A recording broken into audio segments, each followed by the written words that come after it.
People power is our power. Our power, people power.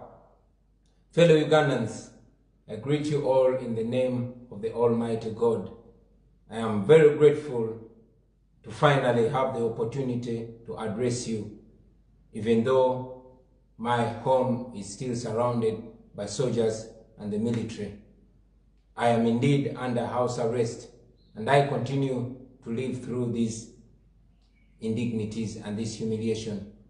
But my spirit is very strong, and I hope you comrades out there are strong too. I'm indeed under illegal house arrest. I am strong though, because I'm aware of the trials and tribulations that those that came before us had to go through in their fight for freedom and democracy. I am further consoled by the constant reminder in me that what I'm going through today is nothing compared to what other comrades have had to go through for the past 3 years since we started the People Power movement. As all Ugandans know, ladies and gentlemen, many comrades are now dead. Many are in hospitals nursing wounds of torture, while very, very many are in prison for standing for what is right. We salute you, brothers, and you continue to be the reason why we don't give up, why we persevere on. Fellow Ugandans, today I stand before you to make my first address since the 14th day of January, when the people of Uganda went for elections. Which elections you all know that we won resoundingly. Which elections General Museveni, together with Mr. Byabakama and other machinations of state, mainly the military, rigged with impunity, and which is the reason why I am under house arrest today. I must state right from the beginning, ladies and gentlemen, that we went into this election knowing the nature of regime that we are dealing with. However, we went into this election having our confidence in the people of Uganda. Our confidence was indeed the trust that we had and still have in the power of the people of Uganda and their ability to assert their voices. And they indeed asserted their voices. All of us had and felt their voices. Like many dictators, Museveni organizes elections in order to pay lip service to democracy and to try to buy legitimacy from the world, especially the outside world. So this time he was determined to take the nation through the same old ritual. But unfortunately, he gravely miscalculated this time around. The question we have been getting from some people has always been, why participate in an election that we know has already been rigged? We participated in this election, like I've always been saying to the people of Uganda, because we have the confidence in the power of the people of Uganda. We participated in this election because we believe that the people of Uganda can speak loud and clear. We saw they spoke. So today, ladies and gentlemen, I stand before you to thank you for turning out in unprecedented numbers, and yes, for voting for change. Mr. Byabakama and his electoral commission are still struggling to downplay the turn-up of the people of Uganda for elections. But even a blind person can see that this had not happened before. The turn-up was massive, and yes, people voted for change. They voted for the National Unity Platform and myself to lead them to turn a new page, to lead them into a new Uganda, to lead them into a country where we have to end the indignity and the pain of dictatorship that they've had to deal with for the last 35 years. I want to thank you, ladies and gentlemen, because you did that. You voted for change. You voted for us. We know that, and we indeed appreciate that. Let me also appreciate my fellow presidential candidates for putting their foot forward, but most importantly, for rejecting the Museveni fraud. Therefore, fellow citizens, I speak to you today with a heart so grateful and with so much confidence, the confidence that you gave us when you chose the National Unity Platform and when you chose me to be your leader in the new Uganda. Unfortunately, yet again, General Museveni committed a coup against the Constitution and against the people of Uganda. By 6 p.m. on the day of voting, it was very clear across the country that despite the rigging, despite the widespread irregularities, Museveni was defeated resoundingly.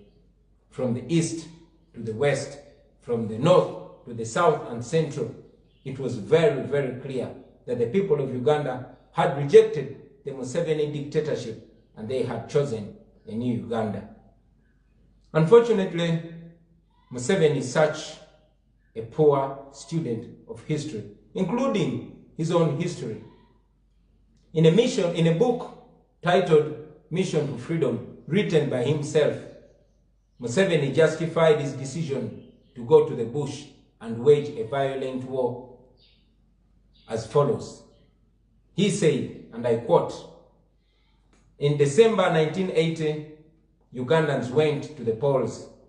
By late afternoon on December 11th, it was clear that UPC and Obote were headed for a resounding defeat. In spite of all the rigging that he had done earlier, it was clear that the UPC was losing. They had rigged right from the start, right from the stages of registration of voters, nomination of candidates, demarcation of electoral boundaries, etc. The UPC was seized with panic. Paulo Muwonge took over the powers of the Electoral Commission. The following day, 12 December 1980, using their control of the national radio, the army, the police, and other state machinery, and backed by the Tanzanian government, Obote and Muwonge announced their coup.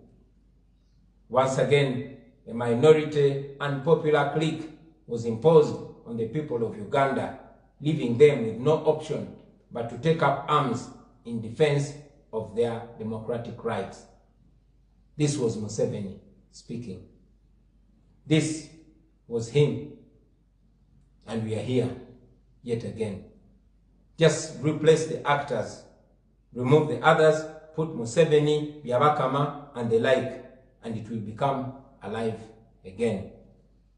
Throughout the campaign period, ladies and gentlemen, people of Uganda generally, and more particularly, my supporters and myself endured untold suffering, torture, degrading and inhuman treatment, and all this was on the orders of General Museveni.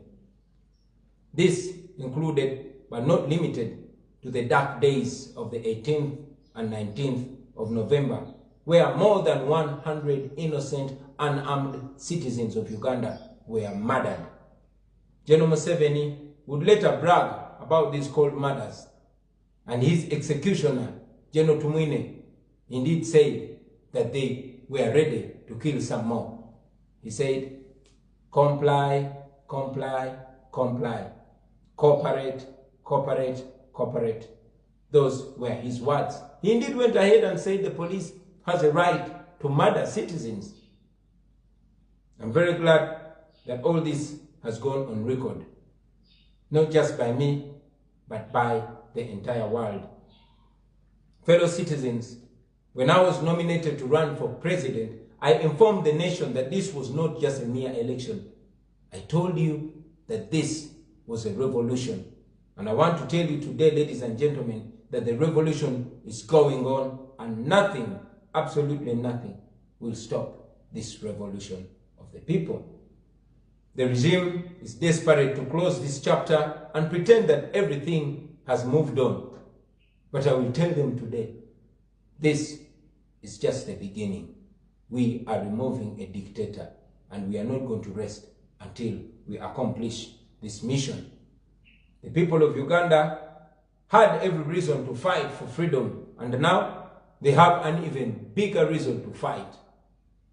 Their victory was stolen, and they will not give up until they defend their victory because it was stolen in daylight.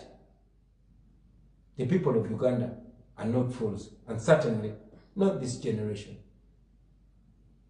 Like most national and international bodies have noted, this election was marred with massive irregularities, including state-inspired violence, intimidation, harassment of my supporters, myself, and other opposition candidates.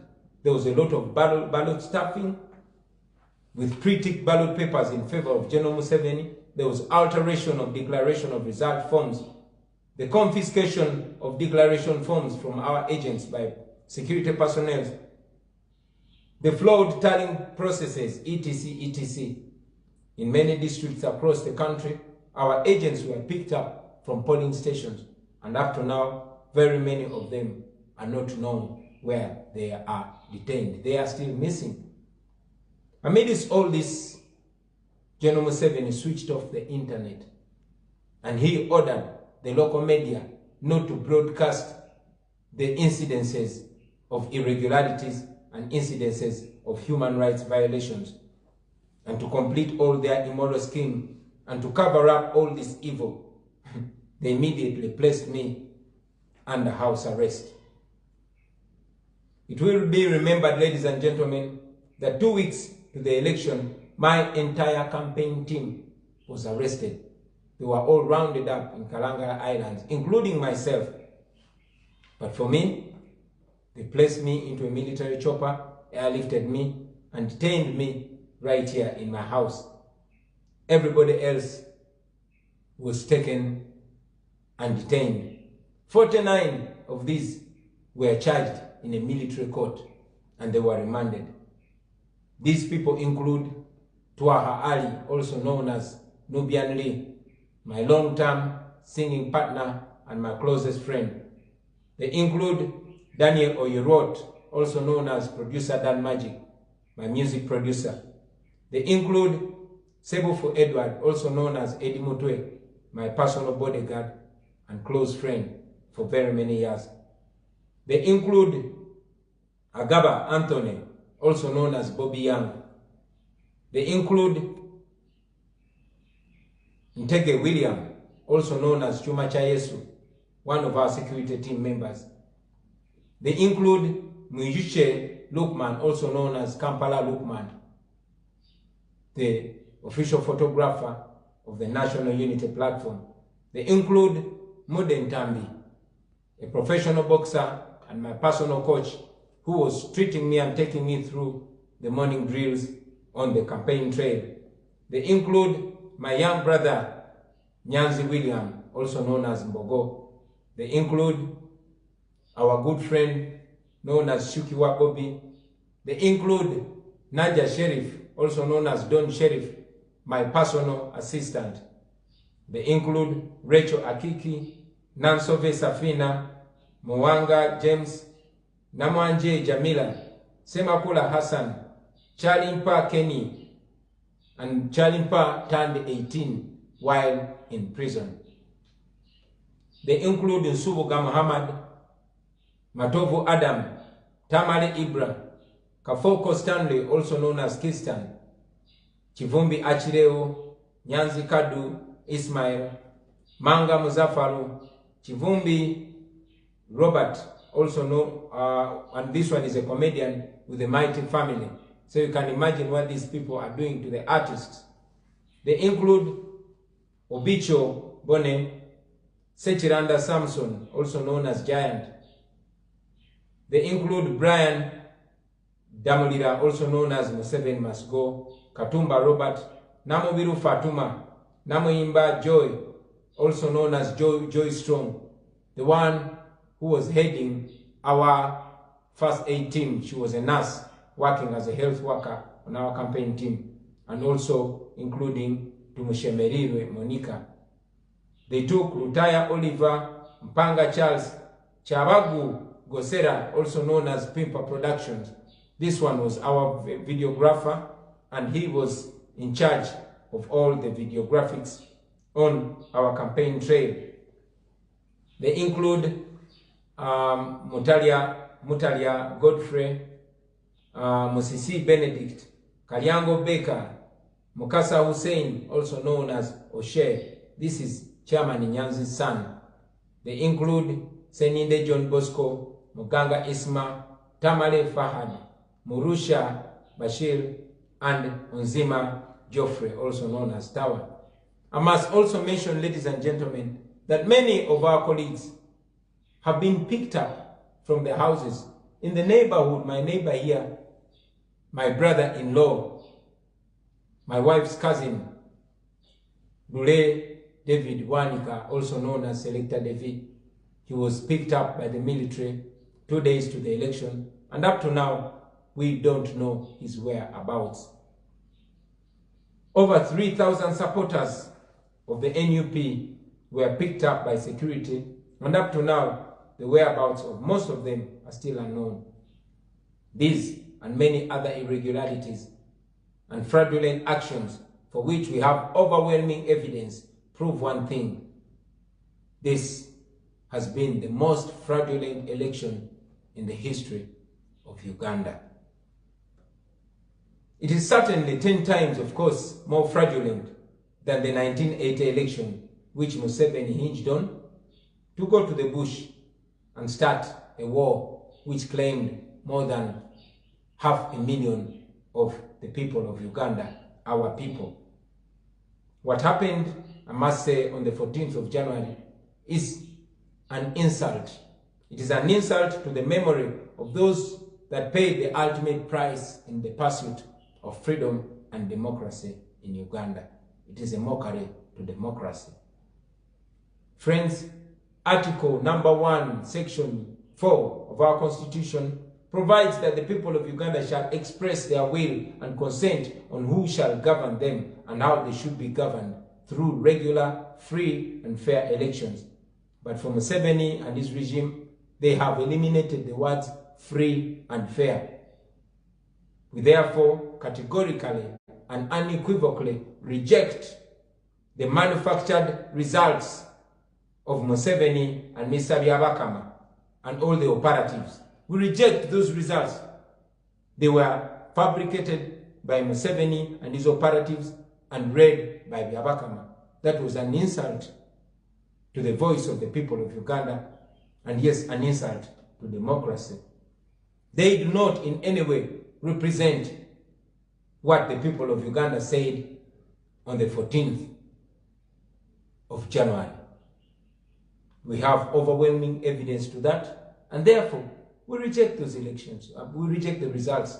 Yes, we do. We call upon the people of Uganda to reject this mockery and to refuse to acknowledge Museveni as the winner of the 14th January polls. We defeated Museveni. We defeated them. And we were supposed to be announced as winners. But as usual, Museveni bulldozed the Electoral Commission, which was clearly not in charge of the election. They took over all local media stations, and as you saw, they announced fake results which are not anyway connected to what actually happened at the polls. Ugandans must resist this treasonous attempt to forcefully impose, for Museveni to forcefully impose himself on us as president, because he is not. Resisting tyranny is not only right, but it is a duty for all the oppressed people. It is a duty that we must carry out. So I call upon all the people of Uganda. I encourage you to, all of you, use non-violent and legal means and ideas at your disposal to ensure that we engage in this fight for complete freedom. We have always said that people power is our power. The stolen votes belong to the people of Uganda. The people of Uganda must rise up, rise to the occasion and free themselves and their country from that small group of gunmen that do not care about the future of Uganda. Their only intention is to plunder Uganda and oppress the people of Uganda. Unlike Museveni, who unleashed untold violence and suffering on the people of Uganda in the 1980s, we choose non-violence. Our strategies are completely non-violent. We are committed to non-violence because we despise violence. That is what makes us different from Museveni. That is why we are fighting to remove a violent tyrant. Studies have shown in the past that non-violence is even much more effective in breaking violent dictatorships. I therefore encourage all of you citizens to take a firm stand against the Museveni regime. We can finally remove it. I guarantee that to you. And finally, many Ugandans are eager to hear our position on whether or not we shall go to court to challenge the thuggery and the fraud that Museveni and his cohorts unleashed on the people of Uganda. From the 17th of January, when the coup was announced, we have received numerous calls advising us on different strategies, and we are very grateful, ladies and gentlemen. Those who have been against going to court have told us that. They've told us it's a waste of time. They have argued that the composition of our Supreme Court, as it is today, would not rule against General Museveni because he is simply the one that appointed all of them. They have made reference to the past cases filed by Dr. Kizza Besigye, filed by Honorable Mama Mbabazi in the same courts, and how the decisions were arrived at. They have argued that to go to court is to give Museveni another stamp of legitimacy. Then there are those who are advising us to go to court. Even when they are skeptical about the outcome, they think that we have an opportunity to file all this overwhelming evidence before a court of law. This they want us to do for present and future reference. They think we should exhaust all the present legal avenues, and if they have any shortfalls, which many believe they do, then they are urging us to use this opportunity to expose them. I must also add, ladies and gentlemen, that the regime has been actively trying to block us, to frustrate any attempts for us to go to court. One, they have held me captive without any charge for now 8 days. They have intimidated all our polling agents, but most crudely, they have confiscated more than 4,000 of our declaration of result forms. These forms are crucial in an election petition, and I believe that is why they chose to confiscate them. We have tasked the authorities to return these forms because they actually confessed to having taken them, but they're not responding. The leadership of the National Unity Platform is in the process of consulting stakeholders, but most importantly, consulting the common people, because that is where we get our biggest support from. And in a few days, ladies and gentlemen, we shall communicate our decision to the nation about that matter. As regards my illegal house arrest, the police and the military have failed to explain why they are surrounding my house, why they've taken over my compound. They have failed to explain that. My legal team was here with me yesterday. For the first time, they were allowed to access me, and they explained to me that they have filed a case of habeas corpus in court, and court is yet to determine that. But fellow Ugandans, I urge you to stay strong, stay confident, stay moving on. The harder the battle, the sweeter the victory. I can guarantee you, we are removing a dictator as a generation. Nsaba munzikirize ate era njogereko mu Luganda mikwano gyange. Bannayuganda bannange mwenna mbalamusizaako mu linnya lya Mukama waffe Katonda, era ndi musanyufu olw'okufuna omukisa guno ogusookedde ddala okwogerako gye muli. Newankubadde ng'amaka gaffe geetooloddwa abasirikale n'abapoliisi, era ndi musibe mu maka gange newankubadde nga sirina musango. Wadde ndi mu mbeera eno, ekimpa amaanyi kwe kumanya nti ate embeera gye ndimu teyina kyeri ku mbeera bannange gye bayitamu. Munajjukira nti kuva emyaka 3 egiyise bwe twatandikira People Power Movement, bannayuganda bangi basibiddwa, bangi bakubiddwa, bangi battiddwa naye mukama tuyambe ne tutagwamu maanyi era olunaku lwaleero tukyali b'amaanyi era tweyongera kuba n'amaanyi mwenna mumanyi baganda bange nti wano wenyimiridde olwaleero nyimiridde okwogera nammwe omulundi ogusookedde ddala okuva bwetwava mu okulonda kwe twawangula mwenna mwakiraba okuva mambuka paka Maserengeta okuva ebugwanjuba paka ebuvanjuba twawangula newankubadde mwami Museveni ng'ayambibwako mwami Byabakama n'amagye n'ebitongole byonna ebikuumaddembe baasalawo ate babe obululu bw'Abannayuganda ne bagezaako bubba ne bubalemerawo ne basalawo busazi kulangirira ebitaliiyo mwami Byabakama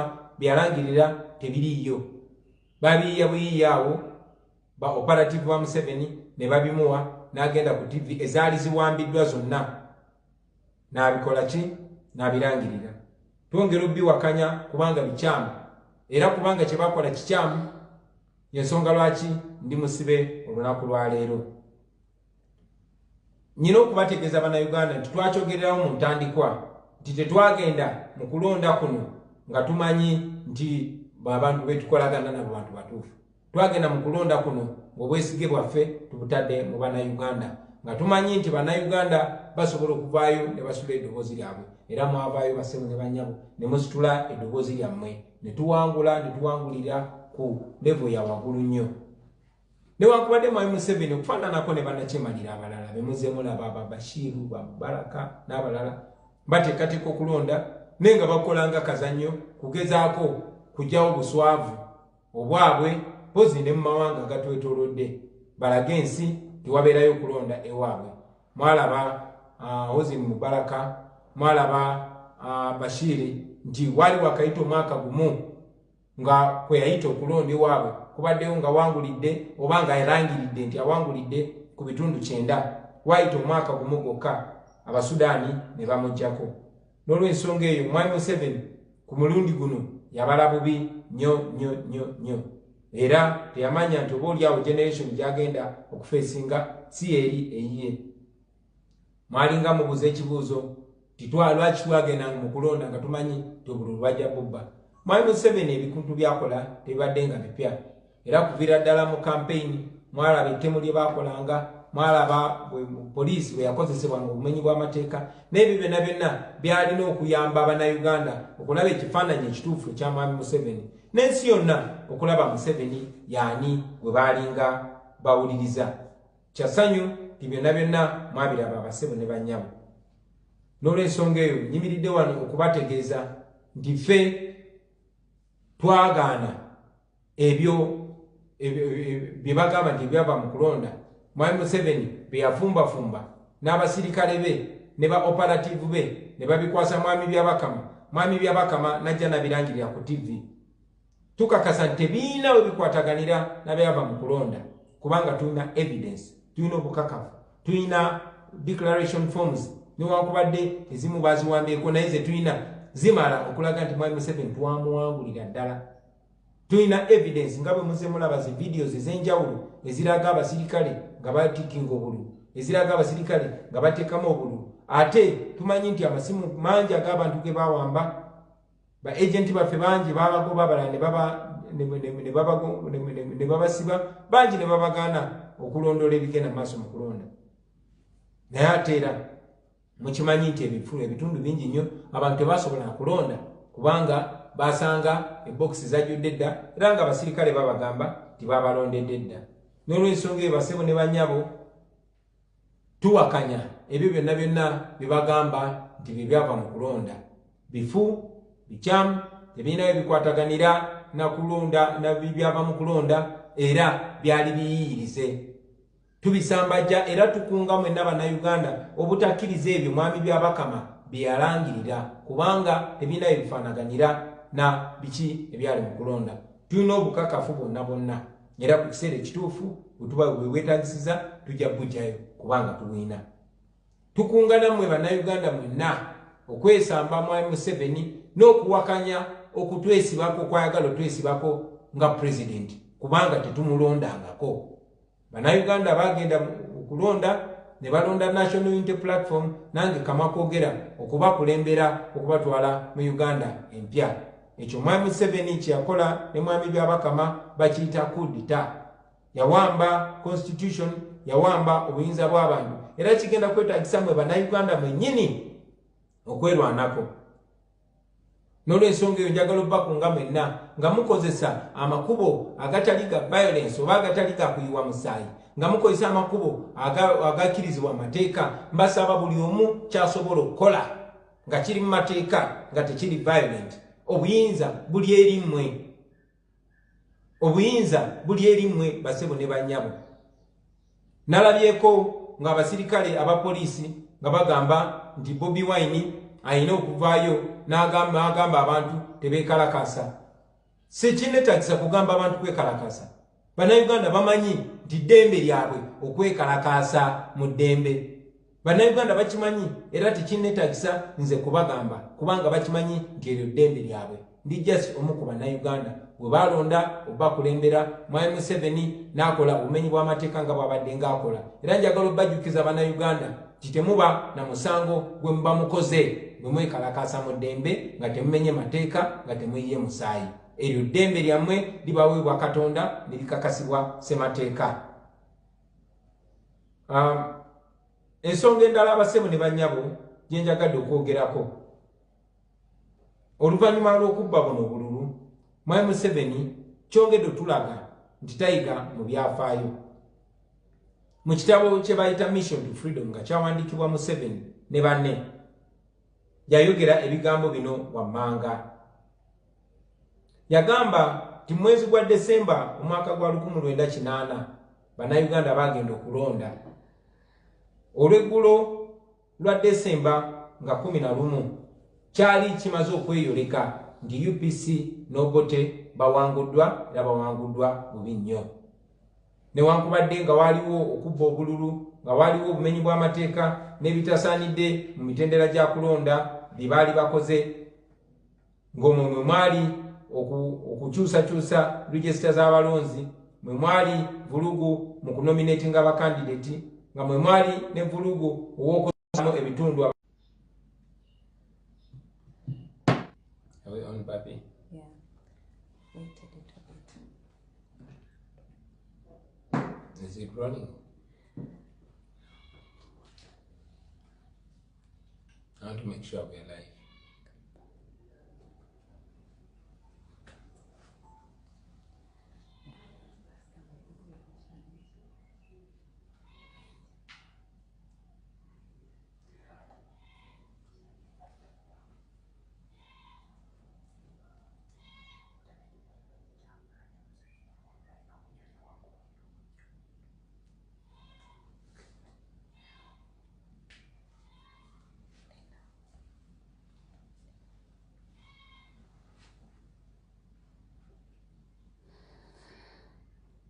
Are we finally on, Babi? Yeah. Great. Because in Badendi mukogera Uganda. Yes, sir. Yeah. Banange tusaba mu gumenaffe ndowooza internet yaffe bakikyankalanya. Waliwo obunyonyi obwetolola wano ensonga lwaki mugiraba evaako neddako naye lazima tugezaako okumakinga sure obubaka buno obubatuukako, so ne bwebange kutuka tusaba mutusaasire. N'ekirala producer wange mukyala Babi Kyagulanye, so olumu bwe bimutabukako alina okwasaganya ebintu bingi, tubasaba mubearinge naffe. Mbadde nkyabategeeza nga mwami Museveni bwe yaganira ddala okuyiga mu byafaayo n'ebyafaayo ebibye byennyini, naye byo yalemwa okubiyigamu.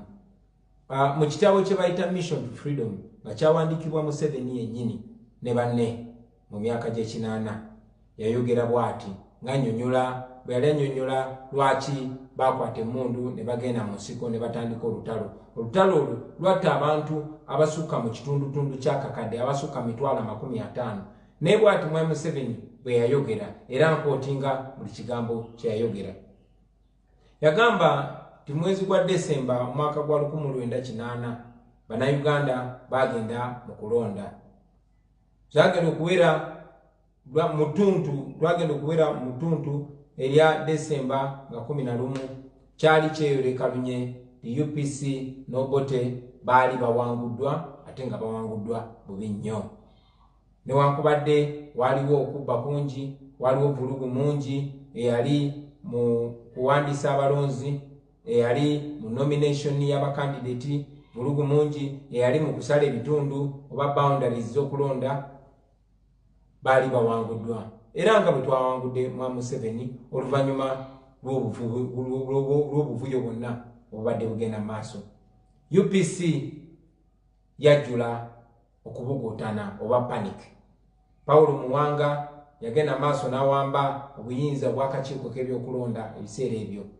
Era olunaku olwaddako nga 12 December omwaka gwa 1998 nga bakozesa obuyinza bwe baali bawambye ku radio ey'eggwanga, nga bakozesa amagye, nga bakozesa poliisi n'ebitongole byonna ebya gavumenti, era nga bayambibwako gavumenti ya Tanzania. Obote ne Muwanga balangirira okuwamba gavumenti kwe baali bayita okuwangula obululu nga Museveni bwe yakoze. Omulundi omulala akagurupu ak'abantu abatono abaali tebaagalibwa baddamu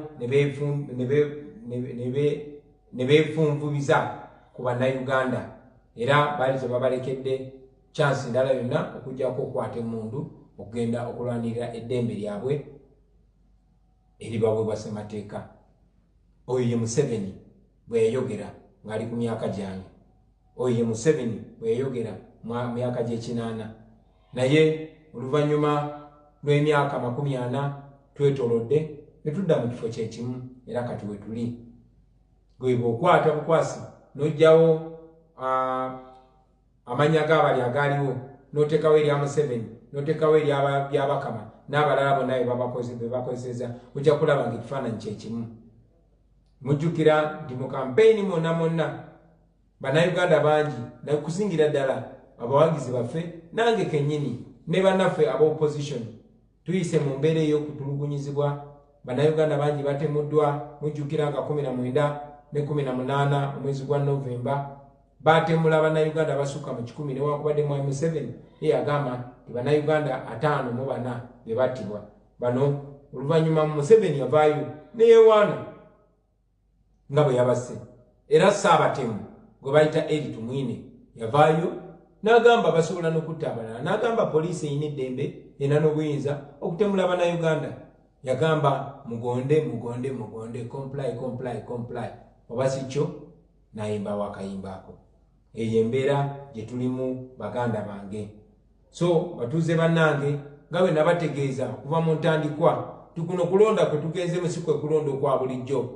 Eno bagiyita revolution oba enkyukakyuka sinziggu ng'egenda kuleetebwa mwe bannayuganda. Fe okwawukanako ne mwami Museveni tetuli batemu nga ye, tetukwata mundu era tetubakwata kunga kwata mundu, naye tumanyi temulina amaanyi, mulina obuyinza obusobola okukyusa embeera yammwe. Tusobola okubakulembera naye mulina okusalawo nga bannayuganda. Tumaze okubategeeza nti tuwakanya ebyo byonna bye bagamba nti bye byava mu kulonda, era tubakunga mwenna bannayuganda mwe biwakanye. Mubaddenga n'ensonga lwaki mulwanirira eddembe lyammwe, naye ate kati mulina ensonga ey'amaanyi.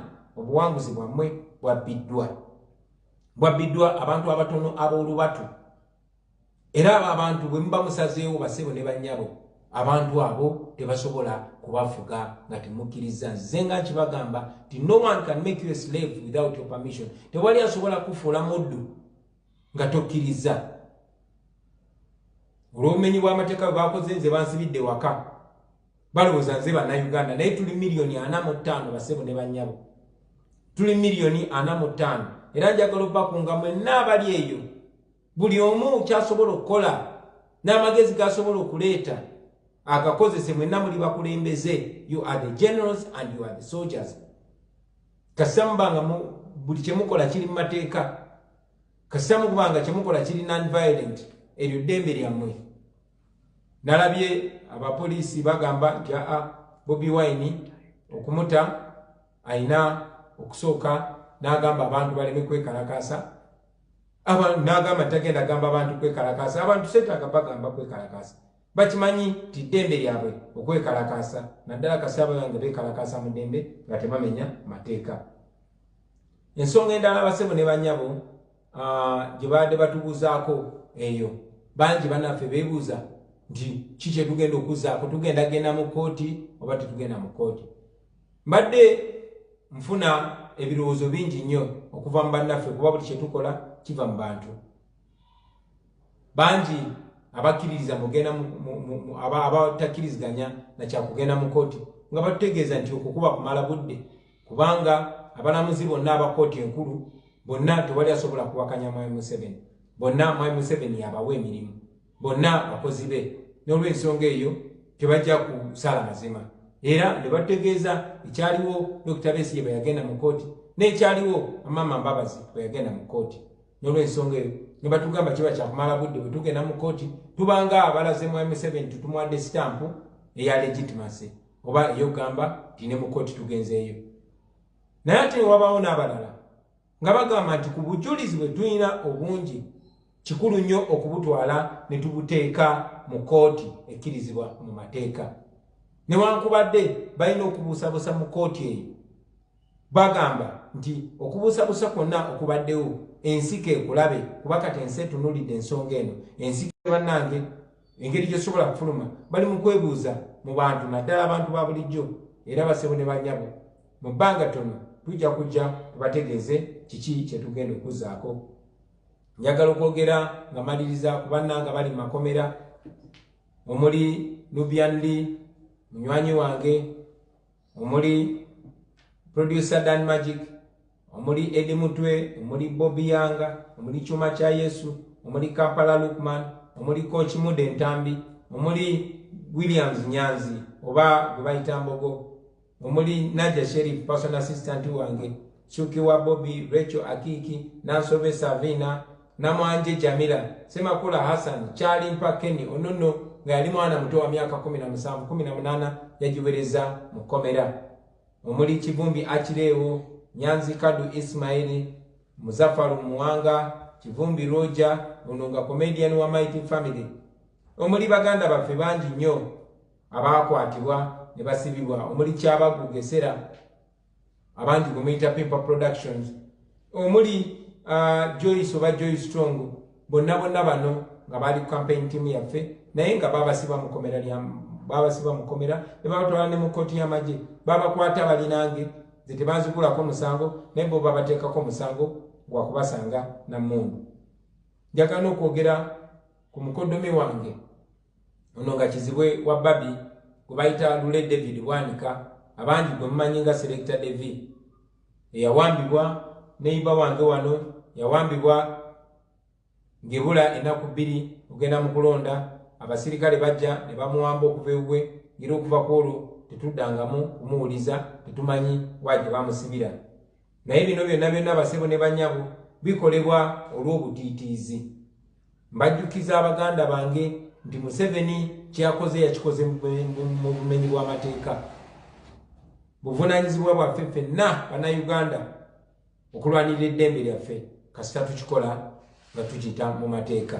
N'olw'ensonga eyo mbategeeza nti tebinaggwa wabula bitandika butandisi. Mwami Museveni afuba nnyo okulaba nga baggalawo eno chapter bagende maaso bagambe ebyo byaggwa, naye mbategeeza tebinaggwa wabula bitandika butandisi. Njagala obbazaamu amaanyi mwenna mikwano gyange nti nze ndi mugumu kubanga mmanyi nti mwebereramu nga bannayuganda. Ndi mugumu kuba mmanyi nti mwatuwa obwesige, naye njagala obbasaba nammwe byonna gye muli mwebereremu. Njagala okubasaba mwagale ensi yammwe ate musigale nga muli bagumu. Gye tukoma okunyigirizibwa, gye tugenda okukoma okunyumirwa obuwanguzi bwaffe.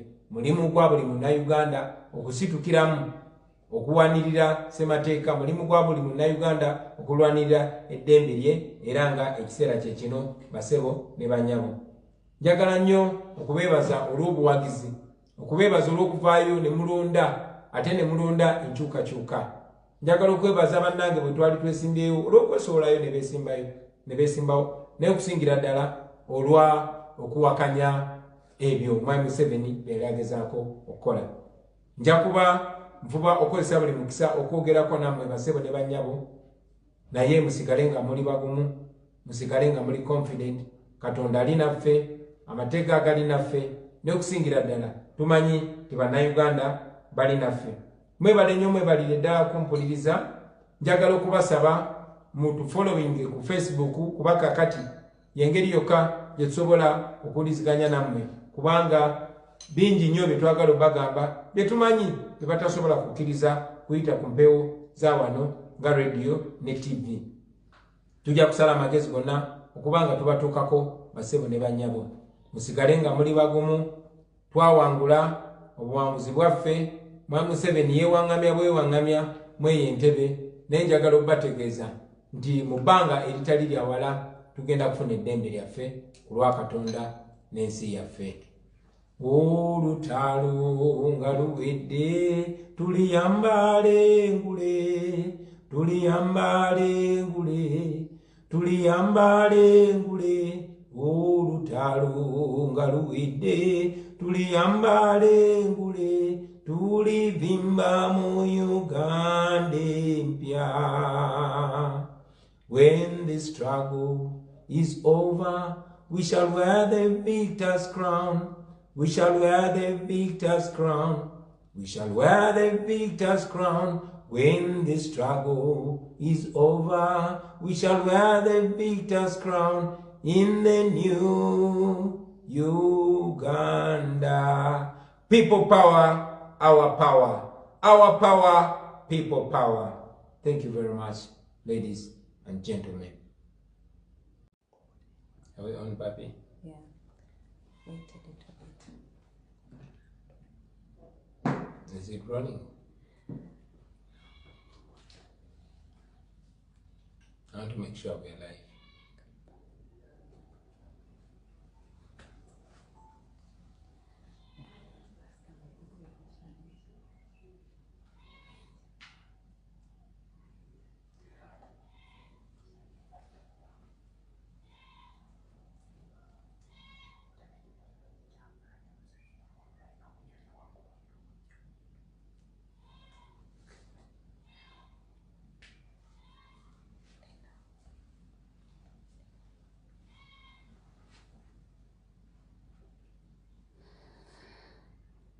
Are we finally on, Babi? Yeah. Great. Because in Badendi mukogera Uganda. Yes, sir. Yeah. Banange tusaba mu gumenaffe ndowooza internet yaffe bakikyankalanya. Waliwo obunyonyi obwetolola wano, ensonga lwaki mugiraba evaako neddako, naye lazima tugezaako okumakinga sure obubaka buno obubatuukako. So ne bwebange kutuka tusaba mutusaasire. N'ekirala producer wange mukyala Babi Kyagulanye, so olumu bwe bimutabukako alina okwasaganya ebintu bingi. Tubasaba mubearinge naffe. Mbadde nkyabategeeza nga Mwami Museveni bwe yaganira ddala okuyiga mu byafaayo n'ebyafaayo ebibye byennyini, naye byo yalemwa okubiyigamu. Mu kitabo kye bayita Mission to Freedom nga kyawandiikibwa Museveni yennyini ne banne mu myaka gy'ekinaana, yayogera bw'ati ng'annyonnyola bwe yali annyonnyola lwaki baakwata emmundu ne bagenda mu nsiko ne batandika olutalo. Olutalo olwo lwatta abantu abasukka mu kitundutundu ky'akakadde, abasukka 50,000. Naye bw'ati Mwami Museveni bwe yayogera, era nkootinga buli kigambo kye yayogera. Yagamba ti mwezi gwa Desemba omwaka gwa 1980 bannayuganda bagenda mu kulonda. Twagenda okuwera mutuntu erya Desemba nga 11 kyali kyeyoleka lunye the UPC n'Obote baali bawanguddwa, ate nga bawanguddwa bubi nnyo. Newankubadde waliwo okubba kungi, waliwo vulugu mungi eyali mu kuwandiisa abalonzi, eyali mu nomination y'abakandidate, vulugu mungi eyali mu kusala ebitundu oba boundaries z'okulonda, baali bawanguddwa. Era nga bwe twawangudde Mwami Museveni oluvannyuma lw'obuvuyo bwonna obubadde bugenda maaso. UPC yajula okubugutana oba panic. Paulo Muwanga yagenda maaso n'awamba obuyinza bw'akakiiko k'ebyokulonda ebiseera ebyo. Era olunaku olwaddako nga 12 Desemba omwaka gwa 1998 nga bakozesa obuyinza bwe baali bawambye ku radio ey'eggwanga, nga bakozesa amagye, nga bakozesa poliisi n'ebitongole byonna ebya gavumenti, era nga bayambibwako gavumenti ya Tanzania. Obote ne Muwanga balangirira okuwamba gavumenti kwe baali bayita okuwangula obululu nga Museveni bwe yakoze. Omulundi omulala akagulupu ak'abantu abatono abaali tebaagalibwa baddamu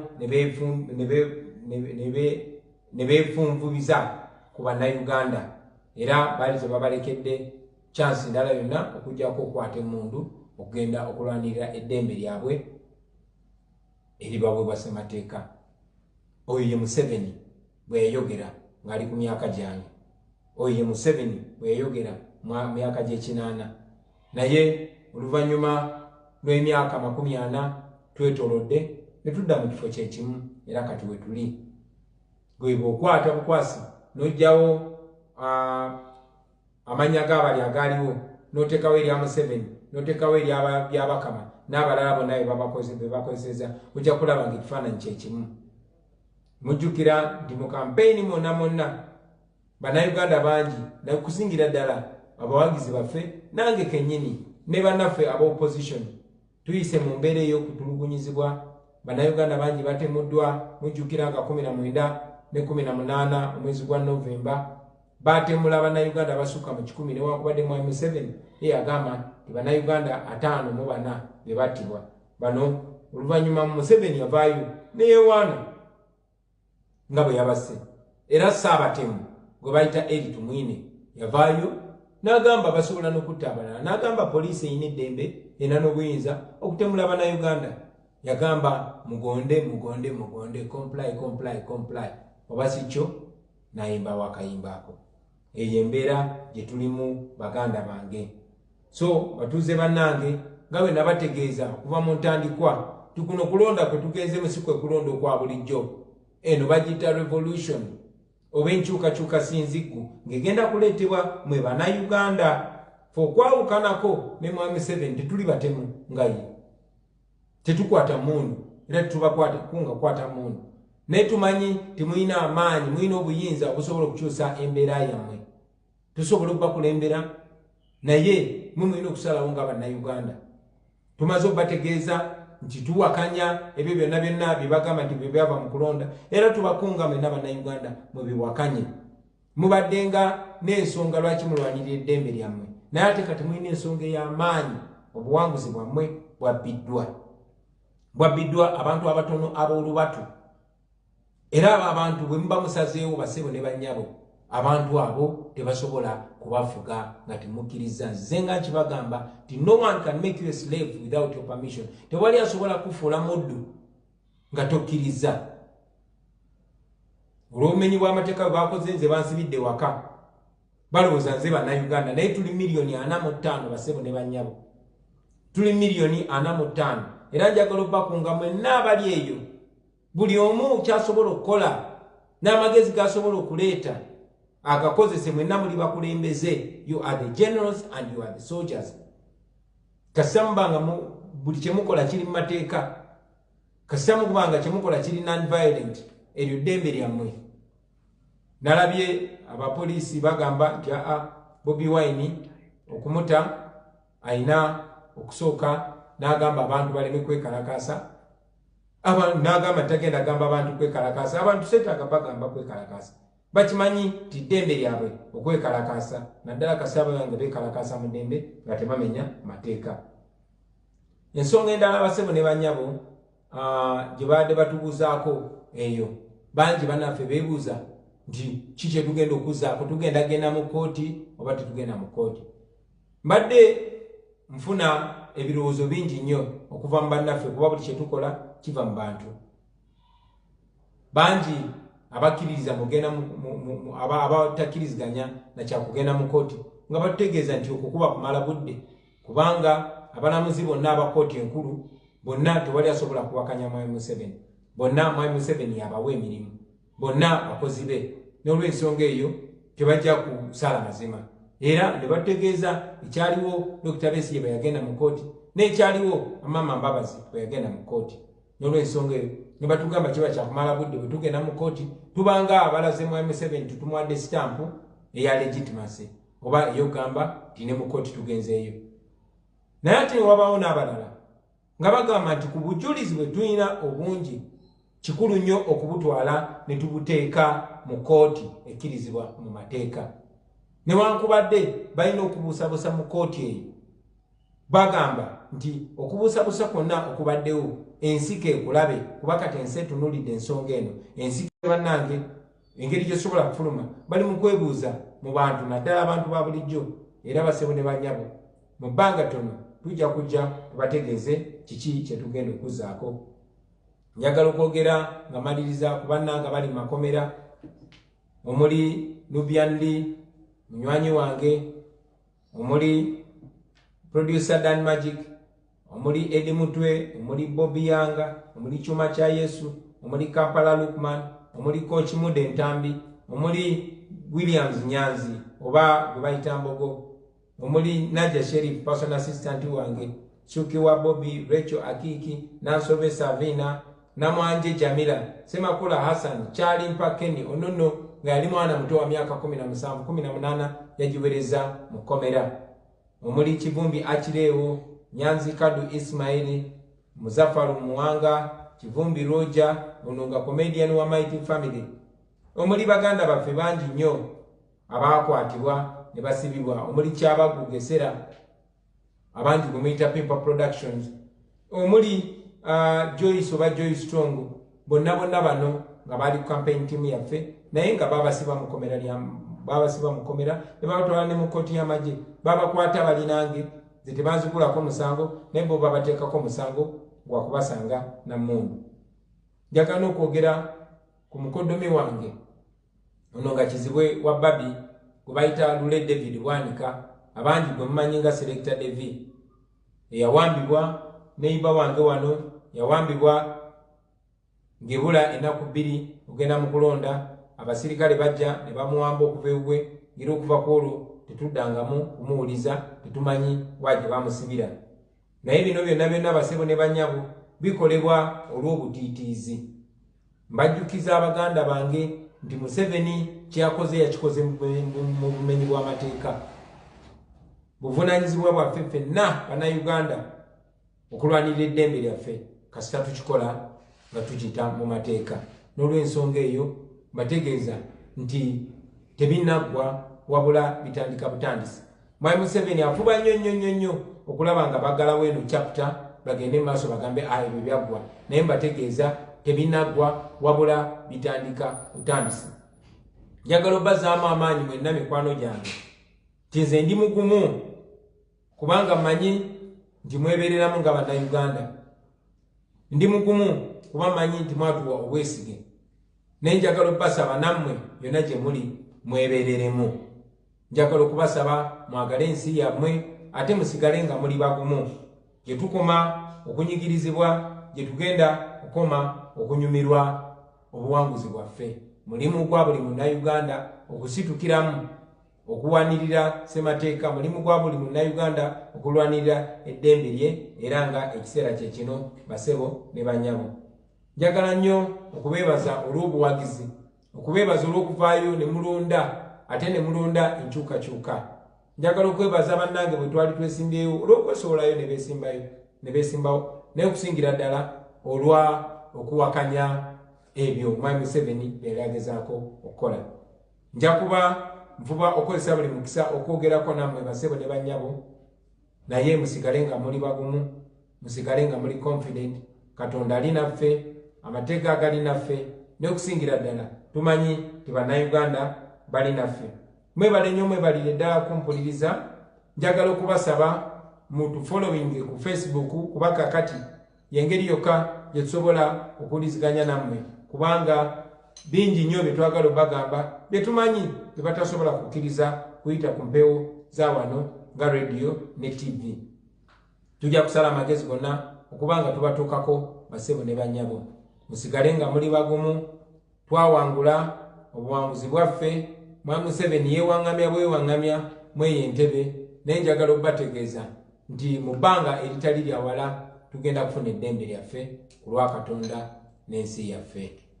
Olutalo nga luwedde tuliyambale ngule, tuliyambale ngule, tuliyambale ngule. Olutalo nga luwedde tuliyambale ngule, tulivimba mu Uganda empya. When the struggle is over, we shall wear the victor's crown. We shall wear the victor's crown. We shall wear the victor's crown. When the struggle is over, we shall wear the victor's crown in the new Uganda. People power, our power. Our power, people power. Thank you very much, ladies and gentlemen. Are we on, Papi? Yeah. Wait a little bit. Is it running? I want to make sure we're live.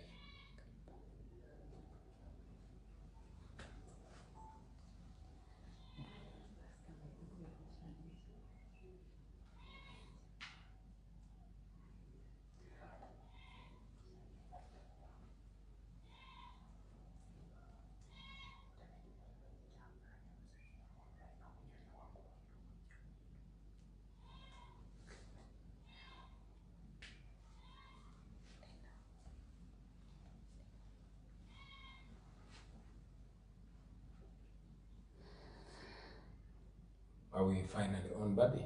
Yeah. Great. Because mbadde ndi mukwogera Luganda. Yes, sir. Yeah. Banange tusaba mu gume naffe ndowooza internet yaffe bakikyankalanya. Waliwo obunyonyi obwetolola wano, ensonga lwaki mugiraba evaako neddako naye lazima tugezaako okumakinga sure obubaka buno obubatuukako. So ne bwe bange kutuka tusaba mutusaasire. N'ekirala producer wange mukyala Babi Kyagulanye, so olumu bwe bimutabukako alina okwasaganya ebintu bingi. Tubasaba mubearinge naffe. Mbadde nkyabategeeza nga Mwami Museveni bwe yagaanira ddala okuyiga mu byafaayo n'ebyafaayo ebibye byennyini, naye byo yalemwa okubiyigamu.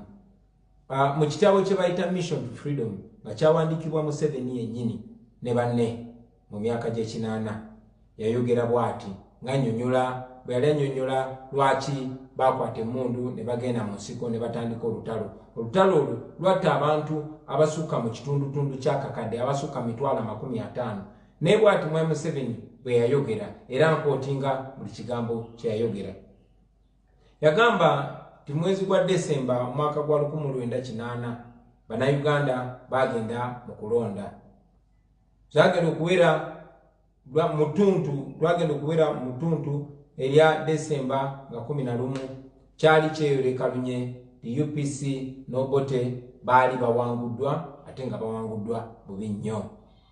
Newankubadde waliwo okubba kungi, waliwo vulugu mungi eyali mu kuwandiisa abalonzi, eyali mu nomination y'abakandidate, vulugu mungi eyali mu kusala ebitundu oba boundaries z'okulonda, baali bawanguddwa. Era nga bwe twawangudde Mwami Museveni oluvannyuma lw'obuvuyo bwonna obubadde bugenda maaso. UPC yajjula okubuguutana oba panic. Paulo Muwanga yagenda maaso n'awamba obuyinza bw'akakiiko k'ebyokulonda ebiseera ebyo. Era olunaku olwaddako nga 12 Desemba omwaka gwa 1980 nga bakozesa obuyinza bwe baali bawambye ku radio ey'eggwanga, nga bakozesa amagye, nga bakozesa poliisi n'ebitongole byonna ebya gavumenti, era nga bayambibwako gavumenti ya Tanzania. Obote ne Muwanga balangirira okuwamba gavumenti kwe baali bayita okuwangula obululu, nga Museveni bwe yakoze.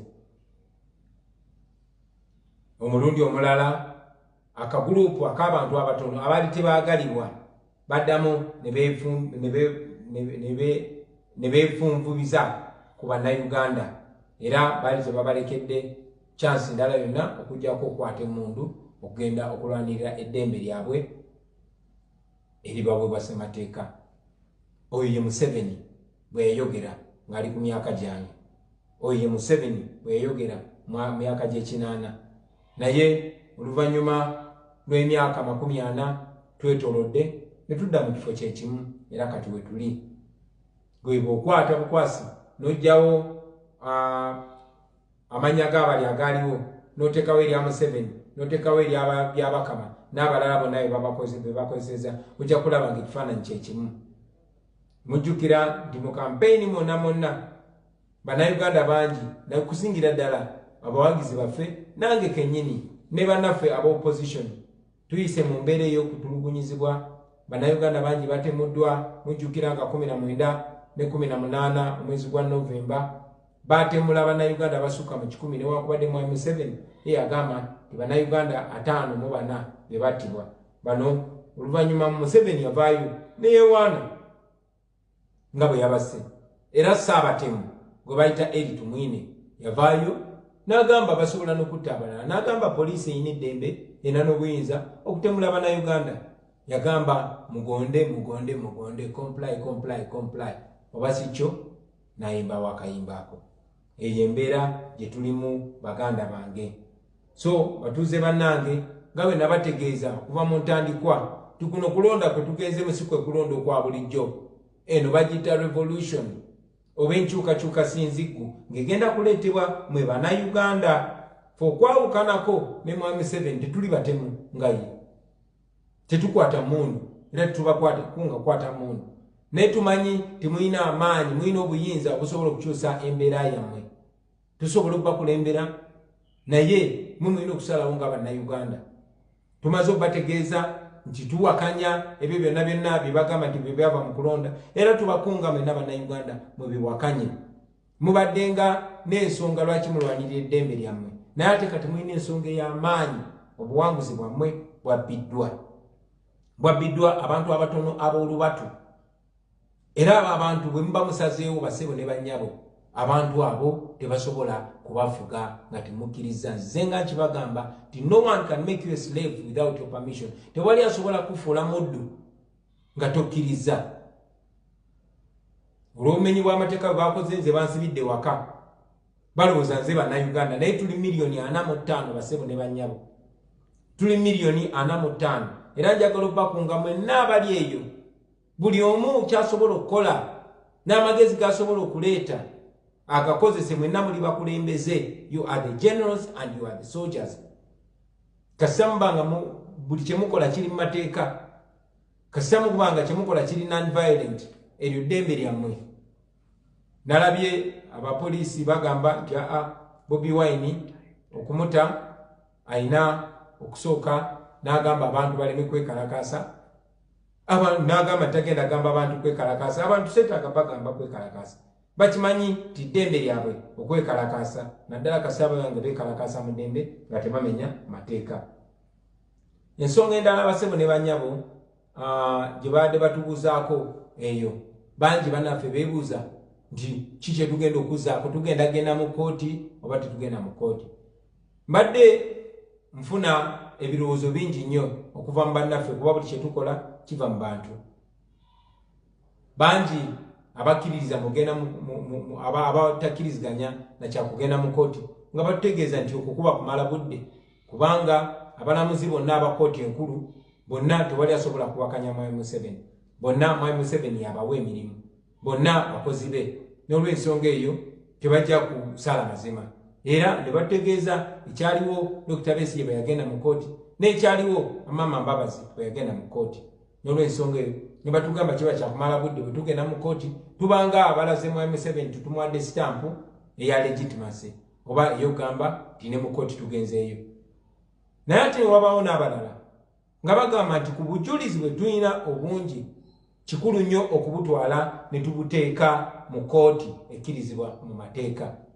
Newankubadde balina okubuusabuusa mu kkooti eyo bagamba nti okubuusabuusa kwonna okubaddewo ensiko ekulabe kuba kati ensi etunuulidde ensonga eno ensiko bannange engeri gyosobola kufuluma bali mu kwebuuza mu bantu naddala abantu ba bulijjo era basebo ne banyabo mu bbanga tono tujja kujja tubategeeze kiki kyetugenda okuzzaako.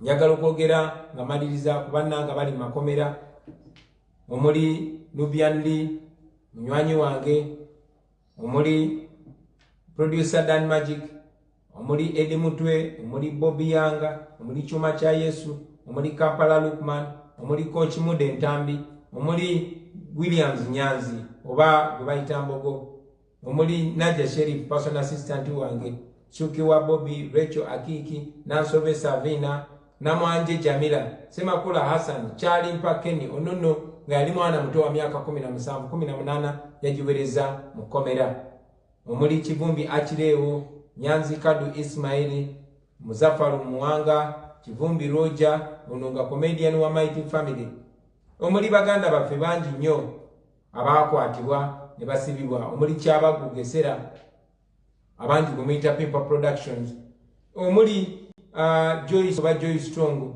bonna bano nga bali campaign team yaffe naye nga babasiba mukomera ne babatwala ne mu kkooti y'amagye babakwata balinange ze tebazigulako musango naye bo babateekako musango gwa kubasanga na mmundu.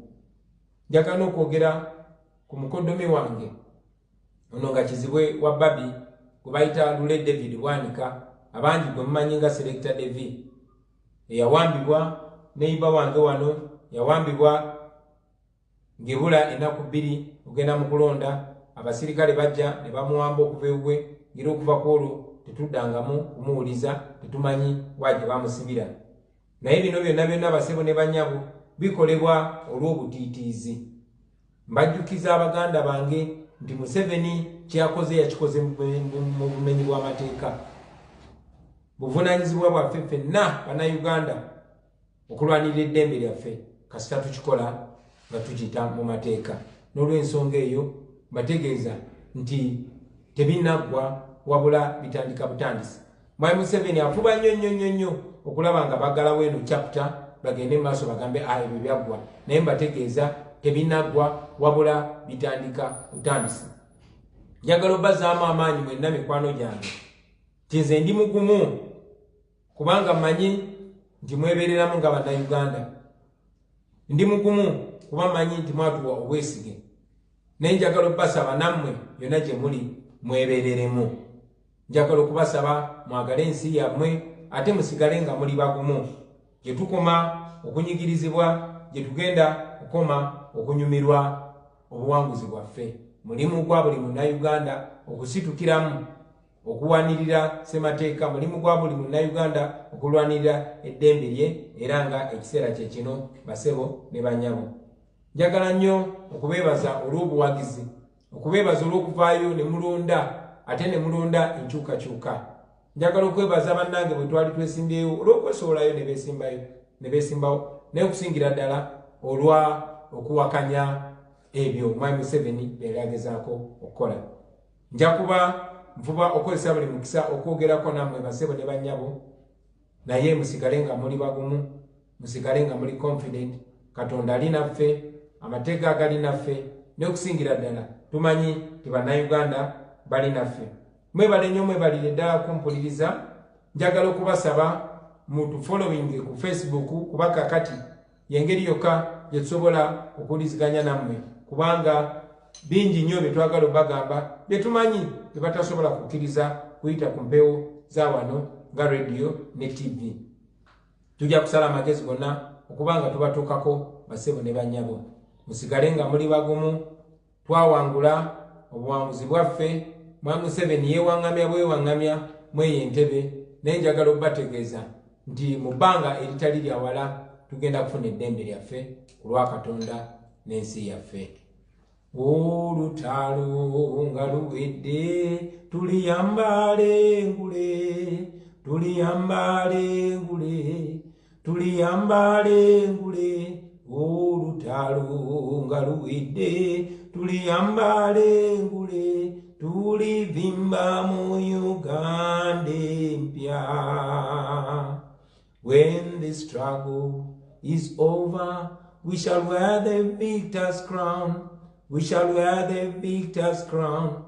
We shall wear the victor's crown. When the struggle is over, we shall wear the victor's crown in the new Uganda. People power, our power. Our power, people power. Thank you very much, ladies and gentlemen.